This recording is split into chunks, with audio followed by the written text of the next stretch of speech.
কুমিল্লার পদুয়ার বাজারে ট্রেন ও বাসের ভয়াবহ দুর্ঘটনার কারণ খতিয়ে দেখছে রেলওয়ে কর্তৃপক্ষ।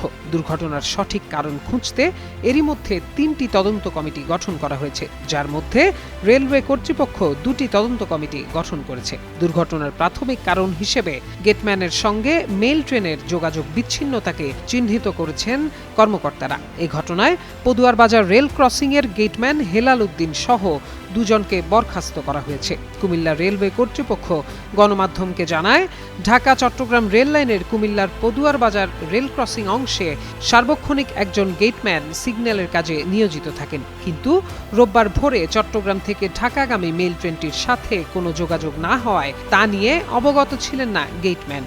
সিগন্যাল না পাওয়ায় ব্যারিয়ারও ফেলেননি তিনি। গেটম্যান ব্যারিয়ার না ফেলার কারণে মামুন পরিবহন নামের বাসটি সোজা রেল ক্রসিংয়ে উঠে যায়। এতেই ঘটে দুর্ঘটনা।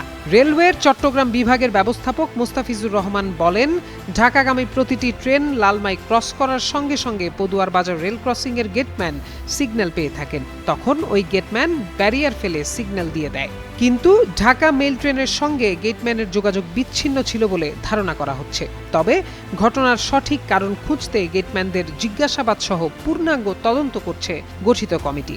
ঘটনাটি খতিয়ে দেখতে জেলা প্রশাসনের পক্ষ থেকেও একটি তদন্ত কমিটি গঠন করা হয়েছে। প্রসঙ্গত, রোববার ভোরে কুমিল্লার পদুয়ার বাজার রেল ক্রসিং এলাকায় মামুন পরিবহন নামে একটি বাসকে ধাক্কা দেয় চট্টগ্রাম থেকে ঢাকাগামী একটি মেল ট্রেন। বাসটিকে ধাক্কা দিয়ে আধা কিলোমিটার দূরে নিয়ে যায় ট্রেনটি। এতে একে একে 12 জনের প্রাণহানি ঘটে।